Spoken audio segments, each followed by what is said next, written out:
दोस्तों स्वागत करता हूं आपसे लोग आज के इस नई वीडियो के अंदर। आज के इस वीडियो के अंदर मैं आपसे लोगों को बताऊंगा विष्णु पुराण के एडल्ट प्रहलाद आज कैसे दिखते हैं, इनका रियल नेम क्या है, इन्होंने कौन से सीरियल कौन से मूवी में काम कर लिया है। तो चलिए शुरू करते हैं आज का वीडियो। तो दोस्तों इनका रियल नेम यशोधन राणा है। अब जो आप सही लोग के सामने नजर आएगा इनका अभी का फोटो, अभी जो आप लोग देख रहे हैं ये अभी ऐसे दिखते हैं, आप सही लोग के स्क्रीन के ऊपर नजर आ ही रहा होगा।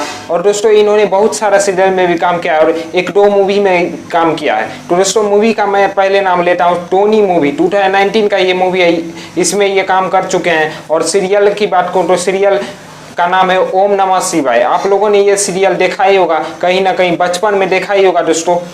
तो दोस्तों दूसरा सीरियल का नाम मैं लेता हूँ मट्टी की बानो, ये भी सीरियल में काम कर लिए हैं। और विष्णु पुराण तो आप सभी लोग अभी देख ही रहे हैं, यही सब सीरियल है जिसमें इन्होंने काम किया है। इस वीडियो को ज़्यादा से ज़्यादा उन लोगों में शेयर किया जो लोग प्रहलाद के बारे में कुछ सुनना चाहते हैं या देखना चाहते हैं। हो सके तो मुझे एक बार सपोर्ट जरूर कीजिए। मिलता हूँ अगली वीडियो में, तब तक के लिए जय हिंद, वंदे मातरम। आप सभी लोग का दिन शुभ हो।